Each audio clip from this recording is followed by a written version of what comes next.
Croeso eto i'r oedfa, dan nhw fel Gwydion, i gwerthfawrogi munudogaeth wrth ni bod yma. Ni'n edrych ymlaen eto hyn o i weld beth sydd gyda Duw i ddweud wrthyn ni trwy i air y darllen a'i esbonio i ni. Mae'n wythnos dywelach ag arfer, os bod ni'n wylio hanner tymor, nifer i ffwrdd. Felly fi ddim gwrgweddi nos Fawrth, na ddim clybiau nos Wener, ond Sadwrn, mae'r hwyl y goleuni am hanner 5, felly mae'n fanylion ar WhatsApp, ac yna pnawn Sul nesaf am 3 o'r gloch cwrdd aelodau fan hyn. Dyna'n cyfans goffa chi yma heddiw'r Sul ola ar gyfer casgad y mis a gwaith godi adeilad mewn dilyn o'r Ioan. Gwych ni weddio.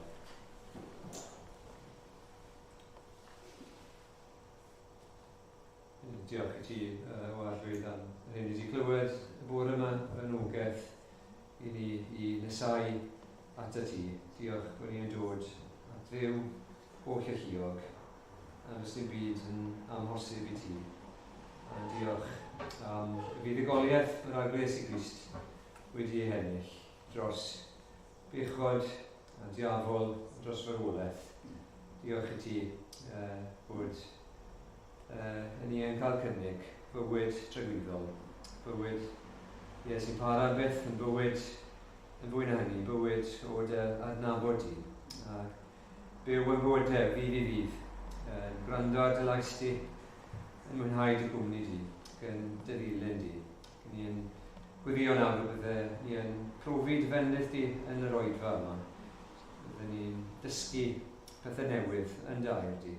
A ddim jyst dysgu ffeithiau, byddwn ni bod yma yn dysgu am hanes, ddigwyddiadau go iawn, ac eto bod yna ystyr ddyfnach hefyd. Byddwn ni'n gweld bod air di o hyd yn bwyntio at Iesu Grist, a'r hyn mae wedi wneud drosodd ni. A ni'n gwyddio ar dweud bod y gair yn cael ei gymwyso i ni na, trwy'r ysbryd glân hyn, fel bod ni'n mynd o yma, wedi elwa o fod yma, a eisiau parhau i dygeisio di. A i fyw bywyd sydd yn dyblesio di yn ystod yr wythnos sydd yn blaen a gael ei ffrwythau yr ysbryd, gael ei ymlygu fwy yn bywydau ni. Gan ni gysau bechod a dygaru di yn fwy. Bydd gyda ni nawr yn gyflwyno rai anwyl i ni sydd wedi bod yma, nifer ar wyliau, a rai hefyd yn sal, gwylio wyn yn ti yn ysbyty, i eraill hefyd yn ei cartrefi. Gwyddio bydde ti yn ei bendithio nhw ac yn ei cysuro nhw. Ac yn fwy na dim byd arall, yn y dyddiau anodd yma, dyddiau tywyll mewn sawl ffordd i ni byw ynddyn nhw. Ni'n gwyddio bydde ti yn gweithio trwy'r ysbryd ac yna gyhoeddi. A gyhoeddi'r byd o bechod, o gyfiawnder ac o farn. A dwi'n bobl o'r newydd at Iesu Grist. Gogoniant yw enw fe.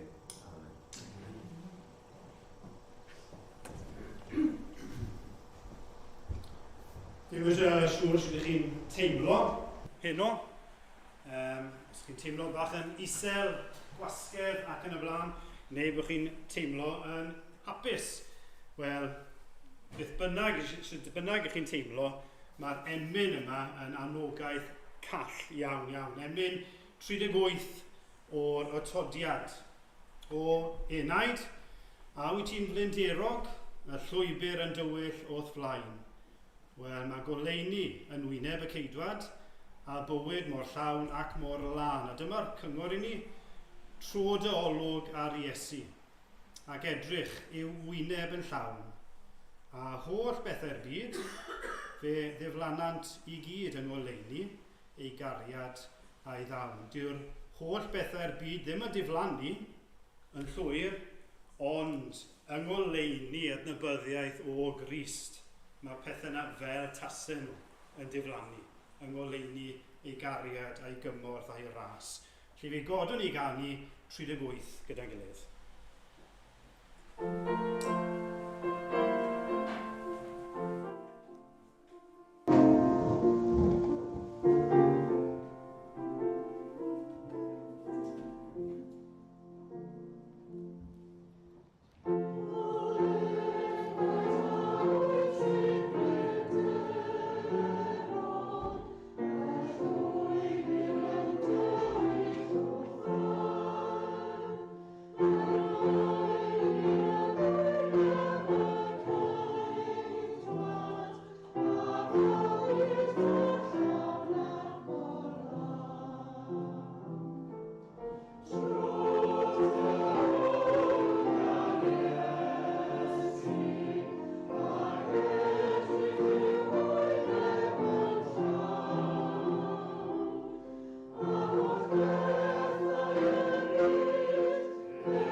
darlleniad hyn o'n dod o llythyr cynta Ioan. Llythyr cynta Ioan. A ni'n mynd i edrych ar y 3ydd bennod. Llythyr cynta Ioan ar 3ydd bennod, a ni'n mynd i ddarllen y bennod ar ei hyd. Nawr, ni ddim yn siŵr pwy sgrifennodd y llythyr cynta, achos dwi ddim yn dweud, ond y tebygolrwydd yw mae Ioan yr Apostol. A mae'r rhan fwyaf yn cytuno gyda hynny. Mae'n lythyr sydd wedi ysgrifennu at Gristnogion mwy na thebyg o gwmpas Ephesus, ac mi oedd na gau athrawon yn dod i fewn i'r eglwys yn dysgu pethau anghywir am Iesu Grist ac amdanyn nhw eu hunain. Ac felly mae Ioan yn cywir ar nhw, ond falle'r prif beth yw rhoi sicrwydd i'r Cristnogion. Felly gadewch ni wrando ar air Duw. Ioan, llythyr cyntaf Ioan, y 3ydd bennod. Gwelwch pa fath gariad y mae'r tad wedi ei ddangos tuag atom. Cawsom ein galw yn blant Duw, a dyna ydym. Y rheswm nad yw'r byd yn ein hadnabod ni yw nad oedd yn ei adnabod ef. Gyfeillio yn annwyl. Yn awr yr ydym yn blant Duw. Ac nid ymlygwyd eto beth y fyddwn. Yr ydym yn gwybod pam fydd ef yn ymddangos y byddwn yn debyg iddo. Oherwydd cawn ni weld ef fel y mae. Ac y mae pob un y mae'r gobaith hwn ganddo yn ei buro ei hun fel y mae Crist yn byr. Mae pob un sy'n cyflawni pechod yn gwneud anghyfraith hefyd. Anghyfraith yw pechod. Yr ydych yn gwybod bod Crist wedi ymddangos mwyn cymryd ymaith bechodau, ac ynddo ef nid oes pechod. Nid oes neb sy'n aros ynddo ef yn pechu. Nid yw'r sawl sy'n pechu wedi ei weld ef na'i adnabod ef. Blant, peidiwch a gadael i neb eich arwain ar gyfeirio. Mae'r sawl sy'n gwneud cyfiawnder yn gyfiawn, fel y mae ef yn gyfiawn. O'r diafol mae'r sawl sy'n cyflawni pechod, oherwydd mae'r diafol yn pechu o'r dechreuad. I ddinistrio gweithredoedd y diafol yr ymddangosodd mab Duw. Nid oes neb wedi ei eni o Dduw yn cyflawni pechod, oherwydd y mae had Duw yn aros ynddo ac ni all bechu, oherwydd ei fod wedi eni o Dduw. Dyma sut y mae'n amlwg pwy yw plant Duw a phwy yw plant y diafol. Pob un nad yw'n gwneud cyfiawnder, nid yw o Dduw, na'r hwn nad yw'n caru ei gyd aelod. Oherwydd hon yw'r genedwri a glwsoch wi o'r dechrau, ei bod i garu ei gilydd. Nid fel Cain, a oedd o'r un drwg ac a laddodd ei frawd, a pham lladdodd ef, oherwydd fod ei weithredoedd ef yn ddrwg a gweithredoedd ei frawd yn gyfiawn. Peidiwch â synnu gyfeillion, os yw'r byd yn eich casau chwi. Yr ydym ni'n gwybod ein bod wedi croesi o farwolaeth i fywyd, am ein bod yn caru ein cyd aelodau. Y mae'r sawl nad yw'n caru yn aros mewn marwolaeth. Llofrydd yw pob un sy'n casau ei gyd aelod, ac yr ydych yn gwybod nad oes gan unrhyw lofrydd fywyd trygwyddol yn aros ynddo. Dyma sut yr ydym yn gwybod beth yw cariad, am iddo ef roi ei einioes drosom ni. Ac fe ddylen ninnau roi ein heinioes dros ein cyd aelodau. Pwy bynnag sydd â meddiannau'r byd ganddo ac yn gweld ei gyd aelod mewn angen ac eto yn cau ei galon yn ei erbyn, sut y mae cariad Duw yn aros ynddo? Fy mhlant, gadewch i ni garu nid ar air nac ar dafod, ond mewn gweithred a gwirionedd. Dyma sut y cawn wybod ein bod o'r gwirionedd a sicrhau ein calonau yn ei wydd. Pryd bynnag bydd ein calon yn ein condemnio, y mae Duw yn fwy na'n calon, ac y mae'n gwybod pob peth. Gyfeillio'n annwyl. Os nad yw ein calon yn condemnio, y mae gennym hyder ger bron Duw, ac yr ydym yn derbyn ganddo bob dim yr ydym yn gofyn amdano. Am ein bod yn cadw ei orchmynion ac yn gwneud y pethau sydd wrth ei fodd.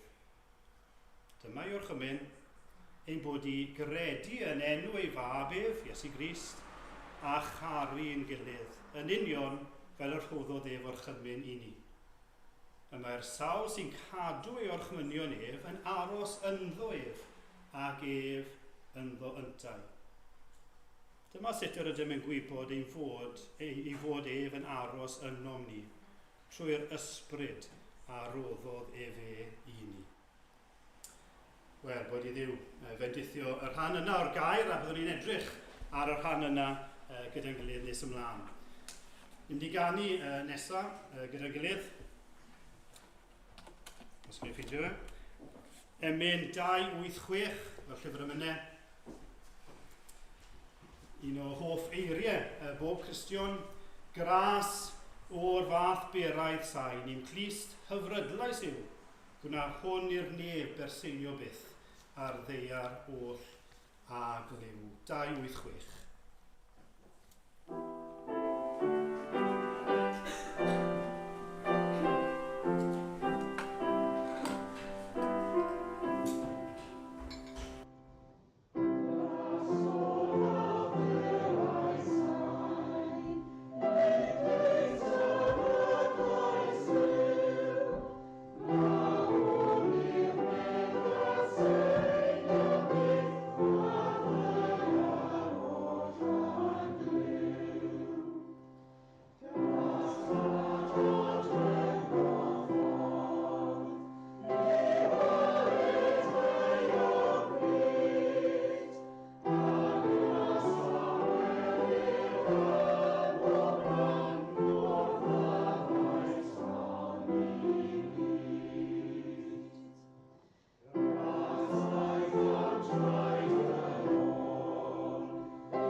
Gwersyll bobl ifanc y cymoedd, Tristan Hallam sy'n siarad. Fi'n siŵr byddai fe'n gwerthfawrogi os byddwn ni'n cofio amdano fe, os byddwch chi'n cofio am y gwersyll. Lot o bobl ifanc o gapeli, ond lot fawr ddim cefndir capel o gwbl ac mewn sefyllfaoedd digon anodd. Felly cofiwch am y gwersyll yna, mae fel 60 yn dod i gyd. Felly gyda chi gofio hynny nawr a yn ystod yr wythnos, fi'n siŵr byddwn nhw'n gwerthfawrogi i ni gofio amdano nhw. Gyda chi weddio.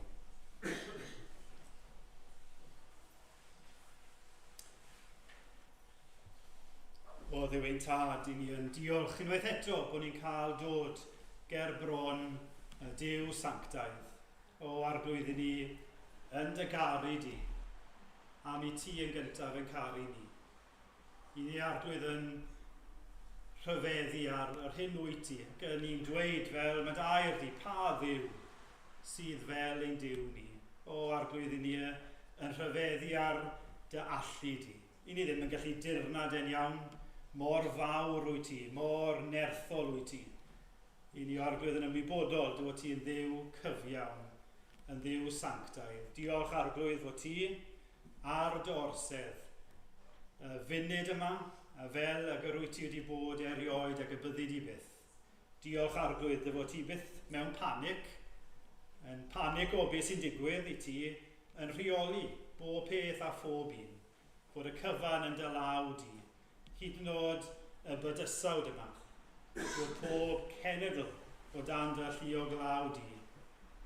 Ac wrth i ni feddwl am dy fawredd a dy allu a dy ogoniant, o arglwydd i ni yn teimlo yn ostyngedig iawn fod gen ti y Duw mawr y ddiddordeb yno ni fel unigolion.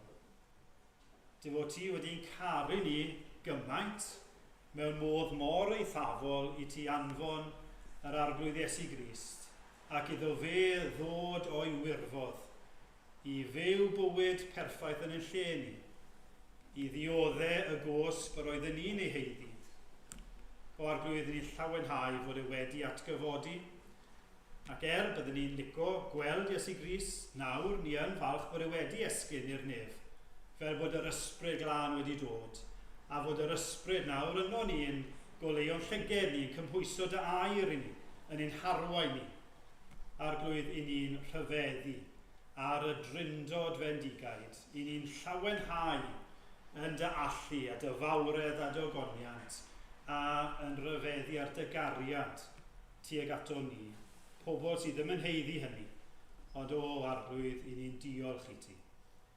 O arglwydd wrth i ni ddiolch, i ni yn gofyn, i ni'n dymuno y bydd mwy a mwy o bobl yn dod i wybod am y diogelwch yma, am y llawenydd yma, am y tangnefydd yma, o fod mewn perthynas a'r Duw byw. O arglwydd a wneud i yn dy ras achub yma, unrhyw un sydd ddim yn credu yno ti, ddim yn Gristion eto, plis arglwydd a wneud i achub, dy ogoniant ac ei achubiaeth nhw. Ni'n gweddio hyn o arglwydd, os oes yna rai yn ansicr, o arglwydd dros sicrwydd i'r rhai hynny. Ac o arglwydd ni'n gweddio byddwn ni gyd yn cael ein tynnu yn nes ac yn nes ato ti. Ni'n gweddio y bydd y gair yn cael effaith ar ein bywydau ni heno. I ti'n dweud yn dair fod e'n air byw ac yn air grymus. O arglwydd ni'n gofyn ysgweli di fod yn dda, y bydd hynny'n wir heno. Y bydd e'n air byw ac yn air grymus ac yn cael effaith ar ein bywydau ni. I ni yn cofio yn arbennig heno am y rhai ifanc, ni'n meddwl am y rhai ifanc fydd yn y gwersyll wythnos nesaf, yn gofyn arglwydd y bydd dy air di yn rymus fyna. Ni'n gweddio ar y ti gynnal Tristan, a'i ddefnyddio fe, dyro rhwyddineb iddo fe wrth fe agor y gair. Ac o arglwydd ni'n meddwl am y plant fydd yna, y bobl ifanc fydd yna. O Dduw ein tad, a wneud i achub ysgweli di fod yn dda. Ni'n gweddio am y rhai ifanc yma, a rhai ifanc eraill i ni yn ei adnabod, ni'n meddwl am y rhai sy'n dod i'r gwersylloedd, ni efo gymaint o gysylltiadau gwahanol, ac ni'n cyflwyno rhai ifanc yma i ti.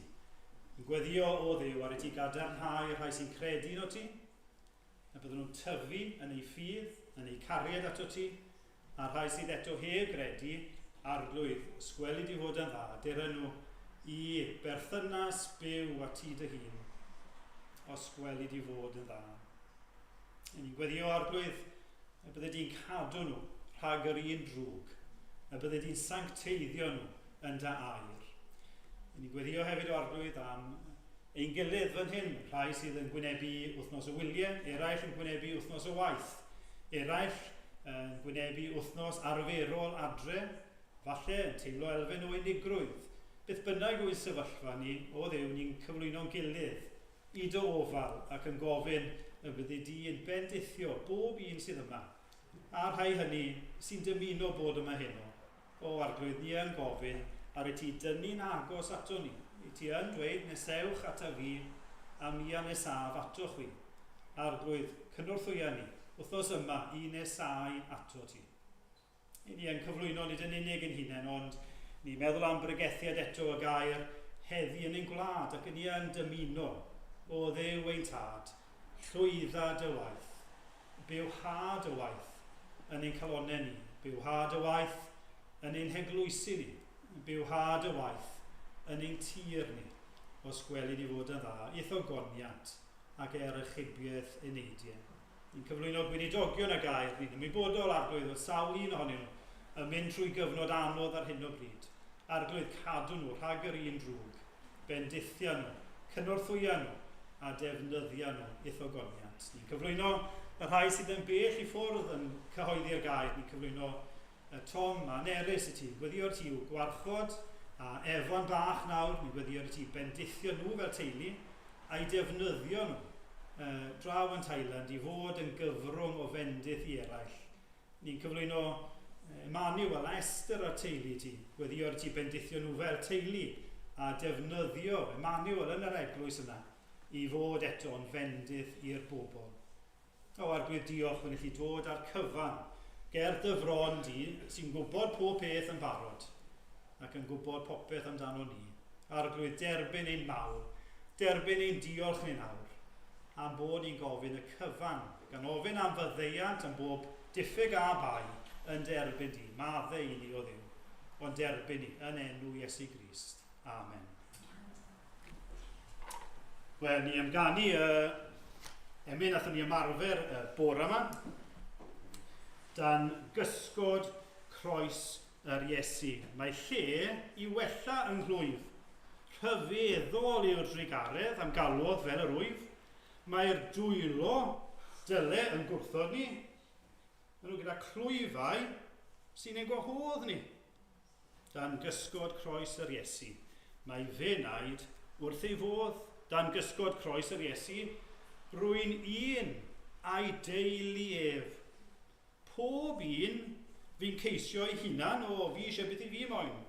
Nawr sy'n un trwy ras yn ef.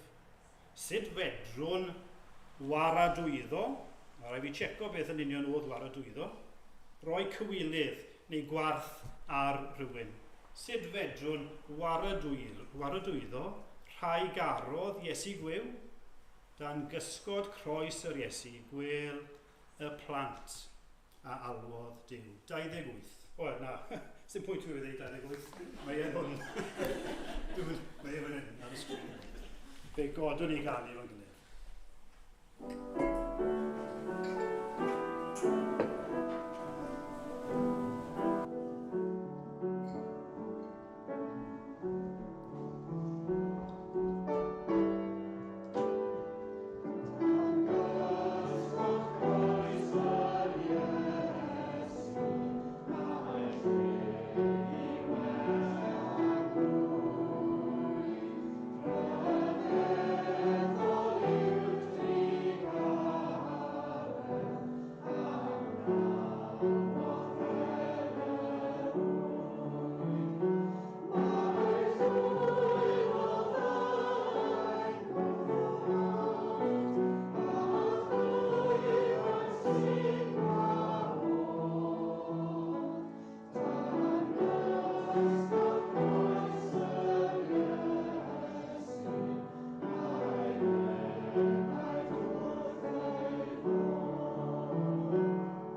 ni edrych y bore yma ar benod, rhan o benod eitha hir, hanes cyfan. Hyn o'n i'n ni edrych ar ddwy adnod yn benodol o'r darn ddarllenon ni, 1 Ioan penod 3. Mae'n edrych yn benodol ar adnod 19 a 20. 19 a 20.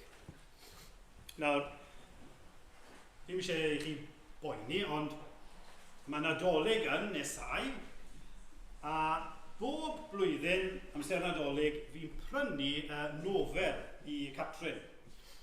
Dim ond yna beth fi'n prynu mwy na hynny, ond fi yn prynu nofel, ond cyn prynu'r nofel, fi'n darllen beth sydd ar gefn y llyfr, achos fi eisiau gwybod beth yw'r cynnwys. Fi ddim eisiau rhyw nofel treisgar, fi eisiau rhyw nofel hamddenol, gyda cymeriadau diddorol sy'n cael ei datblygu. Mae'n dda gwybod beth yw cynnwys llyfr cyn i chi ddarllen. Ac yn ffodus iawn, mae Ioan gyda'r tueddiad yna.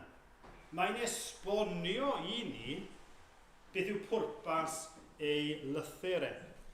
Mae'n nodi yn Ioan, mae brif bwrpas yw i roi sicrwydd i Gristnogion o'i ffydd yn yr arglwydd Iesu Grist. Mae Ioan yn gwneud yr un peth yn ei efengyl. Mae'n dweud yn penod 20 o efengyl Ioan, adnod 31, mae'r rhain, cyfan wedi sgrennu, mae'r rhain wedi cofnodi mwyn i chwi gredu.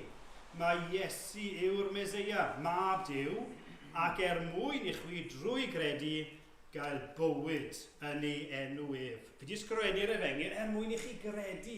Darllenwch mwyn i chi gredu. Ond nawr, mae'r llythyr yma wedi ysgrifennu fel bod y rhai sydd wedi credu yn cael sicrwydd bod nhw wedi credu.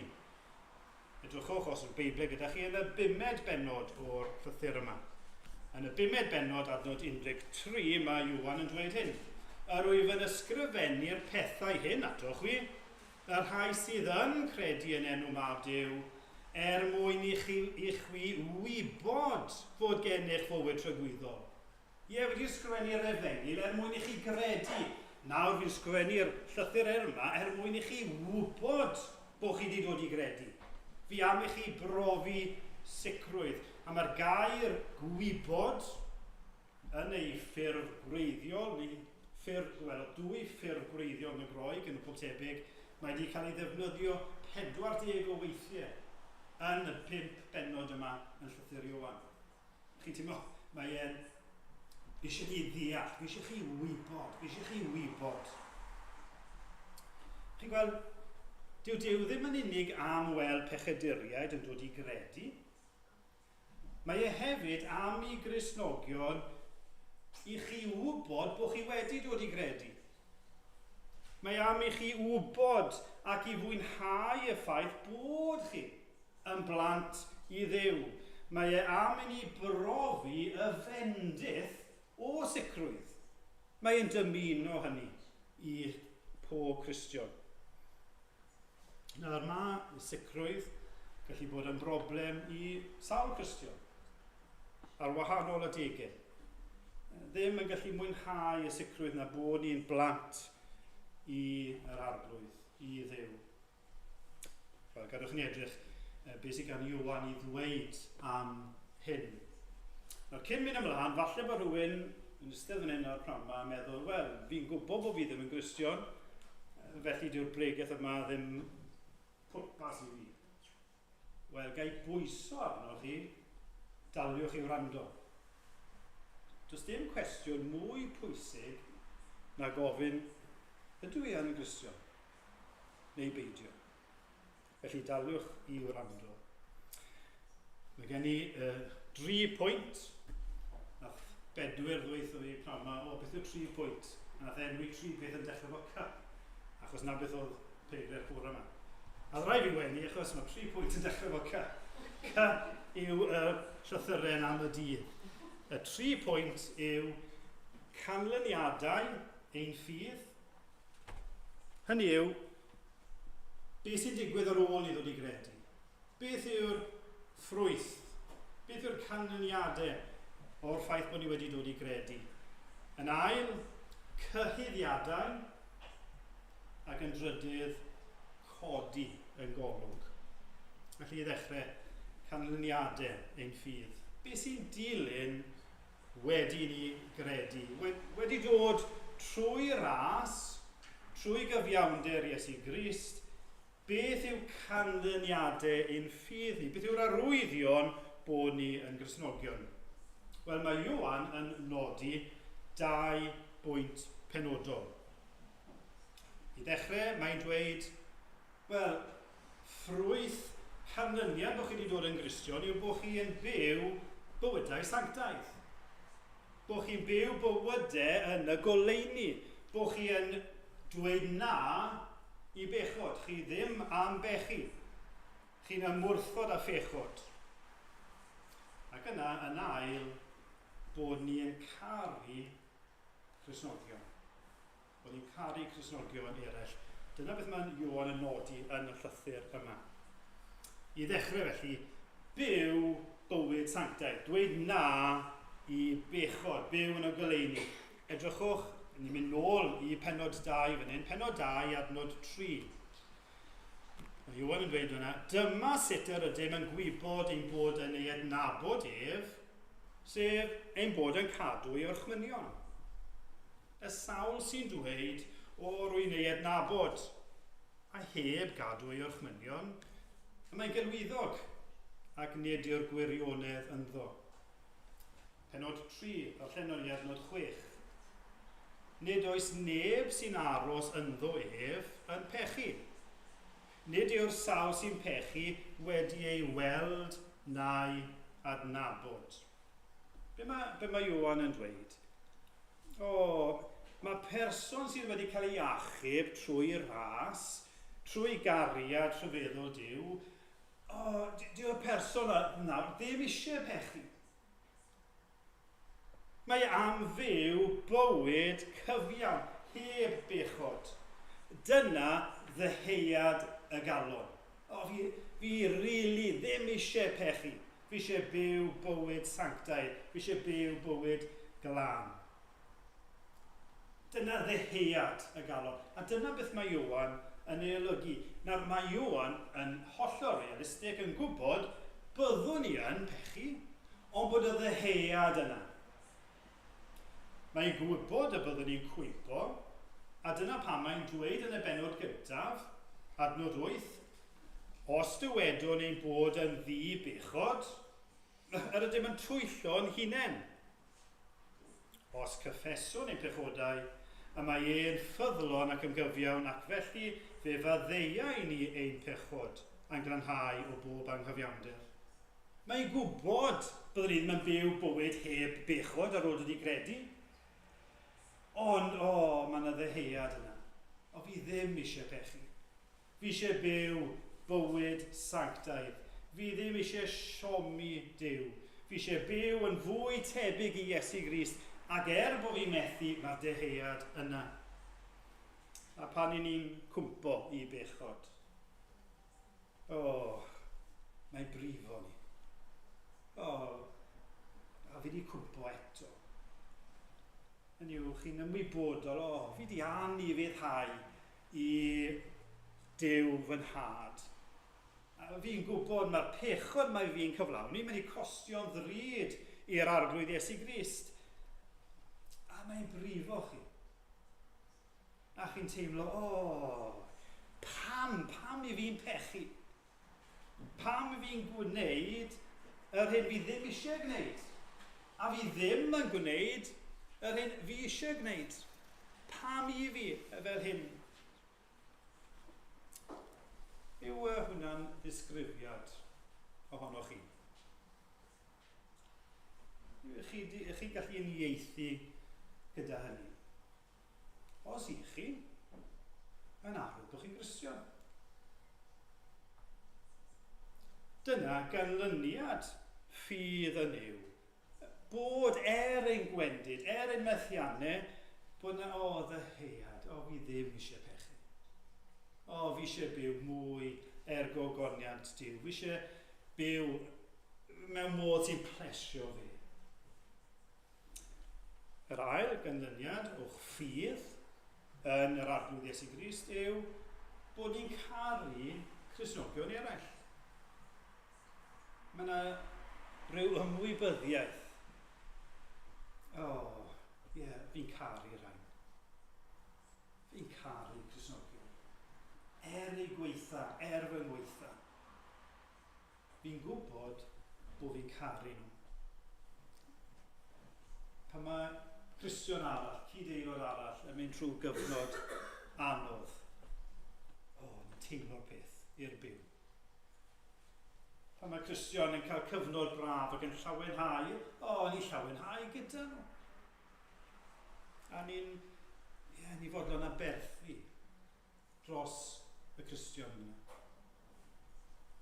Pennod 3, adnod 11. Oherwydd hon yw'r genedwri a glywsoch chi o'r dechrau, ein bod i garu ein gilydd. Adnod 14. Yr ydym yn gwybod ein bod wedi croesi o farwolaeth i fywyd am ein bod yn caru ein cyd-aelodau. Llofrydd yw pob un sy'n casau ei gyd-aelod ac yr ydych yn gwybod nad oes gan unrhyw lofrydd fywyd trwy-gwyddol. Adnod 16. Dyma sut yr ydym yn gwybod beth yw cariad am iddo ef roi ei einioes drosom ni ac fydd yr enyn na'i roi'n einioes dros ein cyd-aelodau. Chi wedi cael ein geni o'r newydd trwy'r ras i berthynas â Duw, ond hefyd i berthynas a'n gilydd. Yr un tad, yr un gwaredwr, yr un ysbryd, yr un ffydd, gyfeillion ni'n frodyr ac yn chwiorydd i'n gilydd trwy'r ras. Ac felly, fi yn caru chi. A chi'n caru Cristnogion. Os gyda chi ymwybyddiaeth o hynny, ein gwendid, byddech chi falle dymuno yn licio caru bobl yn well ac yn fwy. Eto gyd, chi'n gwybod yn eich calon, fi yn caru rhain. Falle bod rhain ohonoch chi yn ngoleuni y ddau beth mae Ioan yn dod ato ni fan hyn, bod chi'n teimlo, fi wan yn y ddau. Fi'n glawd yn hyn. Fi'n flin yn fy hun, a fi'n siomedig bod fi dal yn cwmpo i bechod. Ac fi ddim yn caru y cyd-aelodau fel y dylwn ni. A chi'n teimlo, iawn, peidiwch â poeni. Achos, be mae Iesu Grist yn dweud, mae e'n disgrifio Cristion, yn dweud. A mae'n dweud, gwyn ei byd, yn slodion yn yr ysbryd. Gwyn eich byd chi pan ych chi'n ymwybodol fi yn wan. Gwyn eich byd os ych chi'n galaru. Ni yn cwmpo i bechod yn ni'n galaru, gwyn eich byd chi. Gwyn ei byd yr rhai sy'n newynu a sychedu am gyfiawnder. Os ych chi'n teimlo, byddwn ni'n hoffi bod yn well, byddwn ni'n hoffi caru yn fwy, byddwn ni'n hoffi byw bywyd fwy cyfiawn, wel, gwyn eich byd chi. Gydych chi gwybod yn eich calon, y gwendidau, bod y pethau yma'n wir amdano chi. Bo chi am fyw bywyd mwy cyfiawn, bod chi'n caru eich cyd-aelodau. Wel, felly mae Ioan yn dweud, cymwch cysur yn hynny. Trwchwch yn adnod 19. Dyma sut y cawn wybod ein bod o'r gwirionedd. A mae dyma'r sut yn cyfeirio at yr hyn mae wedi nodi yn barod, sef byw bywyd sanctaidd, byw bywyd cyfiawn a caru cyd-aelodau. A pan ych chi'n edrych ar eich bywyd a gweld y pethau yma, mae hwnna'n rhoi sicrwydd i chi. Mae'n rhoi i chi, wneud i chi wybod, trwy'r ras, yng ngwendid a'n ffiliaddau, trwy'r ras, fi'n blentyn i Dduw. A chi'n diolch i Dduw am hynny. gweld mae Duw, mae e'n dduw caredig. Mae e am i chi fwynhau sicrwydd. Mae e am i chi fwynhau gwybod bod chi'n blant iddo fe. Wrth i chi edrych ar canlyniad eich ffydd, ac yn ostynedig iawn chi'n gweld, mae'r dehead yna yno fi. Fi eisiau byw yn fwy sanctaidd.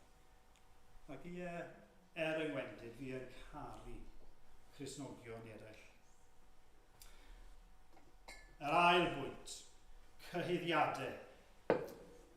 Mae gen i gwestiwn i chi, a fi'n mynd i roi cwpl o eiliadau i chi i feddwl. A'r cwestiwn yw, pwy yw eich critic mwyaf? Pwy yw eich critic mwyaf chi? Meddyliwch amdano fe.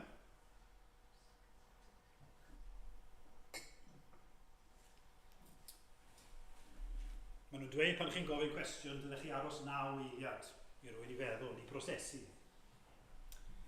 Efe eich bos yw'r critic mwyaf, eich rheolwr chi. Neu falle chi bobl ifanc yn ysgol, efe yr athro, neu'r athrawes. Beth bynnag chi'n neud, nhw'n beirniadu chi. Neu efo'r rhieni, fi'n gobeithio hwnna, ddim yn wir. Fi'n gobeithio wneud yr rhieni o'ch critic mwyaf. Gobeithio chwaith rhieni, mae'n nid plant. Eich plant chi o'ch critics mwyaf chi. Efe eich coach, hyfforddwr, pêl-droed, pêl-rwyd, criced, athrawes, athro piano. Dyn dros nesaf, fe yw'r critic mwyaf.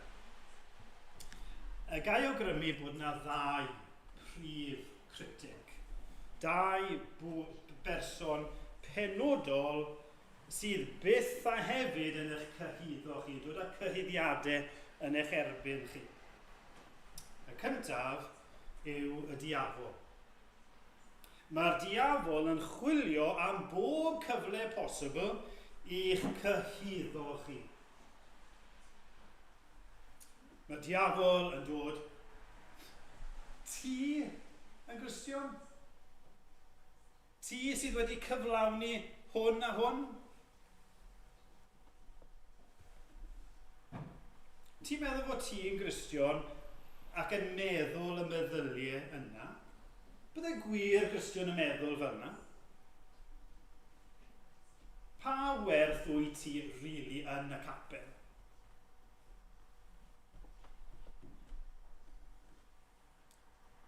Byddai Cristion ddim yn cwmpo i'r pechod yna. Sut gall Duw dy garu di? Sut gall ei caru ti? Mae'r diafol yn mynd i fanteisio ar bob cyfle gallith i daflu y cyhuddiadau yma yn eich erbyn. Cyhuddiadau sy'n mynd i wneud i chi deimlo, fi ddim yn gwybod os y fi yn blentyn i ddim. Fi ddim yn siŵr. Mae Duw ei hun yn galw'r diafol yn gyhuddwr y brodyr. Datguddiad pennod 12, adnod 10. Cyhuddwr ein brodyr, yr hwn sy'n ein cyhuddo ger bron ein Duw ddydd a nos. Mae'r diafol yn chwilio am bob cyfle i ddod i dynnu chi lawr, i'ch cyhuddo chi. Ond mae yna critic arall. Yr ail critic yw eich calon chi eich hunan. Chi eich hun. Ga roed darlun syml iawn i chi. Dwi'n yn gweithio bob tro, ond os byddwn ni'n gofyn i chi nawr, eisiau chi gyd, ys dim beiro a pensil a sketchbook, a fi eisiau chi wneud portread ohonoch chi eich hunan. Garantio chi, byddai lot o'n chi'n gweud, fi wedi gorffen, mae'n rwbi, mae'n ofnadw. A falle bydda rhywun yn gweud, mae hwnna'n eitha da. Na, dyw e ddim. I ni'n critics o'n hunain. A mae'r galon yn ein cyhuddo ni. Chi weld, chi eich hunan a fi, fy hun, yn gwybod yn union sut i ni. Fi methu cuddio ohono fi fy hun. Mae modd cuddio llawer o feie oddi wrth eraill, Mae fi methu cuddio nhw oddi wrtho fi fy hun. Mae modd cuddio y meddyliau yna sydd yn feddwl i weithiau oddi wrth eraill. Mae fi methu cuddio nhw oddi wrtho fi fy hun. Na'r cwestiynau yna, na'r ofnau yna, falle bod neb arall yn ymwybodol, ond fi, maen nhw'n fyw i fi. Ge fi yn ymwybodol ohonyn nhw. I fi yn gwybod yn union sut ydw i, ac mae'r galon yn cyhuddo. Dyna beth mae Ioan yn nodi yn yr ugeinfed adnod. Ugeinfed adnod, pryd bynnag y bydd eich calon yn eich condemnio. Cyfieithiad mwy cywir fydde pan fydd eich calon yn condemnio. Mae'r gwreiddiol yn cyfleu, nid falle bydd y digwydd, na mae'n mynd i ddigwydd, ac mwy a thebyg fwy nag unwaith. Bydd y galon, y gydwybod oddi fewn yn dod ac yn eich cyhuddo chi. Ac ar y deged, dyw e ddim yn rhoi llonydd i chi. Mae yna dro ar ôl tro. Nawr, fi'n gwybod os ych chi wedi cael y profiad yma o wylio ffilm. Ffilm wych, a mae'r ffilm yma wedi gafel arnoch chi.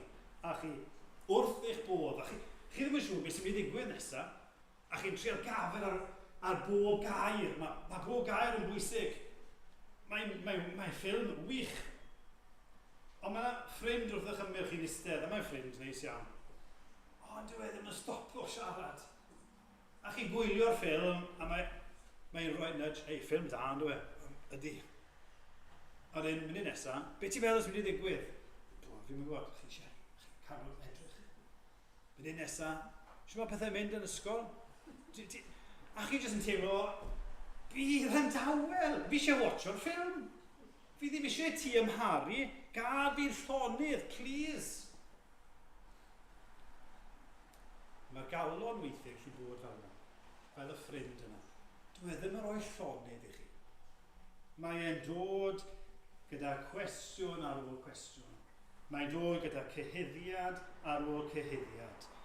A chi eisiau mynd mlaen gyda'ch dyletswyddau chi. Neu falle bod chi eisiau cysgu.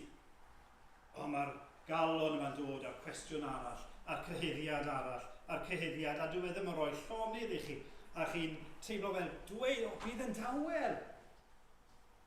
A mae'r cyhuddiadau yma yn tarfu ar eich sicrwydd chi. Ar y ffaith bod chi'n blentyn i Dduw. Ac ar y degau hynny, mae rhywun yn gallu mynd i deimlo'n isel iawn. Mae rhywun yn gallu mynd i deimlo'n ddiwerth. Pwy ydw i? A mae'r peth yn real, mae'r gallu mynd i deimlo'n euog. Felly, gyfeillio'r annwyl, mae eisiau ni fod yn ymwybodol, mae yna gyhuddiadau mynd i ddod. Mae'r diafol mynd i ddod pan ddaw cyhuddiadau, peidiwch cael sioc, pan bydd y galon yn dod o'r cyhuddiadau, peidiwch a ryfeddu, peidiwch a synnu pan fydd e'n dod, a peidiwch chwaith a panico. Maen nhw'n mynd i ddod. Dyw y diafol ddim yn mynd i roi llonydd. Peidiwch poeni, peidiwch panico, peidiwch synnu pan ddaw y cyhuddiadau yma. Sut i ni i ddelio'r cyhuddiadau yma pan maen nhw'n dod? Wel, i ddechrau ni'n edrych, ydw i yn ei efo'r deheuad yna i fyw bywyd sanctaidd. Ydw i eisiau byw heb bechod, byw mewn modd sy'n plesio Duw. Ydw i'n caru brodyr a chwiorydd. Ond hefyd, y trydydd pwynt, a falle fwy pwysig na'r un cyntaf, bod ni'n codi ein golwg. Edrychwch ar adnod 20 eto. Pan fydd eich calon yn condemnio, oherwydd y mae Duw yn fwy na'r galon ac y mae ef yn gwybod pob peth. Nawr, Duw y frawddeg ddim yn llifo'n rwydd o gwbl. Mae'n anodd i'w ddeall. Ond be mae Ioan yn dweud yw pan fydd eich calon yn condemnio, a mynd i wneud, pan fydd e, edrychwch ar Dduw, sydd llawer fwy na'ch calon chi, ac mae e yn gwybod pob peth. Ie, mae'n gwybod popeth amdano ti hefyd. Be mae'n dweud felly? Wel, pan i ni'n ymwybodol o'r cyhyddiadau yma, ni ddim yn edrych mewn i ni'n codi'n golwg ac yn edrych ati'n llawer mwy na ni, llawer uwch na ni. Dychmygwch bod chi mewn rhyw bentre bach yng Nghymru, a mae rhywun yn troseddu, mae'n torri troseddu, mae'n gwneud rhywbeth yn wrong, a mae'n gorfod mynd i'r llys barn. A mae bobl yn y pentre yn clywed, mae so and so wedi wneud hyn, a mae'n gorfod mynd i'r llys. A falle bod un person yn meddwl, fi'n credu, dylai fe gael dirwy ariannol. A mae rhywun arall, fi'n meddwl, dylai fe fynd i'r carchar. Mae rhywun arall yn meddwl, fi'n meddwl bod wedi wneud dim byd mor ddrwg â hynny, fi'n meddwl, dylai fe gael dim byd. A mae pawb a'i farn am y peth, ond heb syniad rili beth yw y gyfraith. Maen nhw jyst yn dod â'r syniadau nhw. I wybod yn iawn, mae rhaid troi at arbenigwr fan hyn. Mae rhaid troi at farnwr. Un sydd wedi cael ei drwytho, wedi astudio y gyfraith ac yn gwybod dyma beth yw y gyfraith. Nid barn hwn a hon, mae eisiau rhywun uwch, mae eisiau'r barnwr. Pan fydd eich calon chi yn eich cyhuddo chi, pan bydd y diafol yn dod ac yn eich cyhuddo chi, beth ni'n neud, o'n i'n codi uwch yn y galon. Falle bod y galon yn dweud hyn, falle bod rhywbeth arall yn dweud rhywbeth arall, ond ni eisiau codi'n golwg i'r uchel lys. I rwle llawer uwch, llawer mwy na ni. Ni eisiau troi yn golwg at y barnwr cyfiawn. Yr un mawr, yr un rhyfeddol yma. A beth sy'n bwysig yw beth mae fe yn dweud. Nid beth mae hwn a hon yn dweud. Dim hyd yn oed beth mae'n halon i'n dweud, ond beth mae fe yn dweud. Dyna beth sy'n bwysig. A beth mae e'n dweud. Dieuog. Beth mae e'n dweud am y Cristion? Mae e yn gyfiawn. Mae hi yn gyfiawn. Mae hi a fe, maddeuwyd. Fanwylid. Fi'n caru y person yma.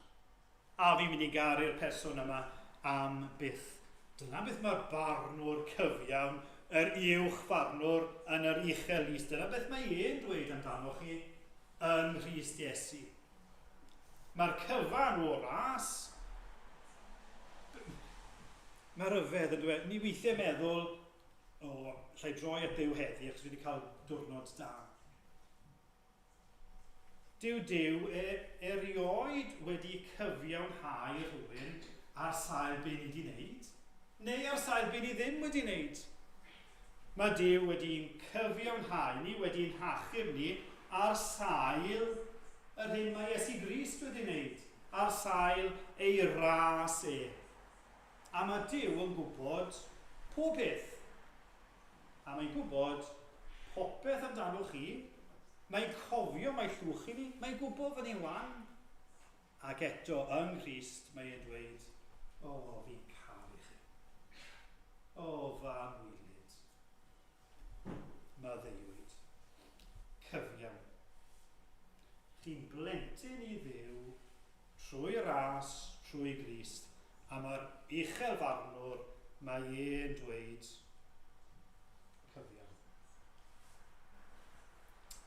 Felly pan ddaw cyhyddiadau, maen nhw'n mynd i ddod o'r diafol, maen nhw'n mynd i ddod o'ch calon chi, beth i ni'n neud? Codi ein golwg. Edrych lan. Meddai Robert Murray McShane, i bob unwaith chi'n edrych arnoch chi, edrychwch 20 gwaith ar Dduw, ar Grist. Dyna sail yn hyder ni. I ni sicr bod ni'n blant Duw, nid oherwydd ni, ond oherwydd fe. Ei gariad a'i ras e. Mae Duw, Cristion, Mae Duw am i chi fwynhau sicrwydd. Beth os ych chi'n gwybod ar ddiwedd yr oed fan nawr, fi ddim yn credu. Gai ofyn i chi pam i chi ddim yn dod. Mae yna fyddeiant i gael, mae Duw, mae Crist yn eich gwahodd chi. Peidiwch oedi. Dewch chi lawenydd yr echodwriaeth. Dewch chi'r llawenydd yna o berthynas â Duw. A wedyn bod ni'n profi sicrwydd. Nid ar sail fi, ond ar sail be mae Iesu Grist wedi wneud. Felly pan ddaw cyhyddiadau, edrychwch ydw i, efo'r gwir ddymuniad yna i fyw bywyd sanctaidd. Ydw i yn caru brodyr y chwiorydd. Pan fydd y calon a'r diafol yn condemnio ni, codwch eich golwg, a'n hyder ni yn ddo fe. A be mae yn dweud sy'n bwysig? Wel, Duw ar oedd o helpu ni i ymateb i'w air. Nawn ni orffen trwy ganu gyda'n gilydd emyn 452 a 2. 452 a 2. Mae'n henwau yn ysgrifenedig fri yn llyfr y bywyd mawr. Ni ddichon bydd Satan a'i holl lu byth yn gallu tynnu enwau ni o'r llyfr yna. Tloted i ni nawr, gweiled yw ein gwedd. Mae ni etifeddiaeth fawr, yr ochr draw i'r bedd. Ac falle fod ni'n teimlo'n wan a ddim fel dylen ni fod, i ni yn gyd etifeddion a Iesu Grist. Gywch ni godi i foli ein gwaredwr ni. 452.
Dduw ein tad, ni'n gofyn eto, dy ogoniad, am wneud i achub dy glod. Ac o arglwydd, i unrhyw un sydd yn ymgodymu a sicrwydd, o arglwydd, dyro sicrwydd iddynt os gwelid i fod yn dda. Bydded i'r arglwydd dyfendithio ath gadw. Bydded i'r arglwydd lewyrchu ei wyneb arnat a bod yn drigarog wrthyt. Bydded i'r arglwydd edrych arnat a rhoi i ti heddwch. Amen.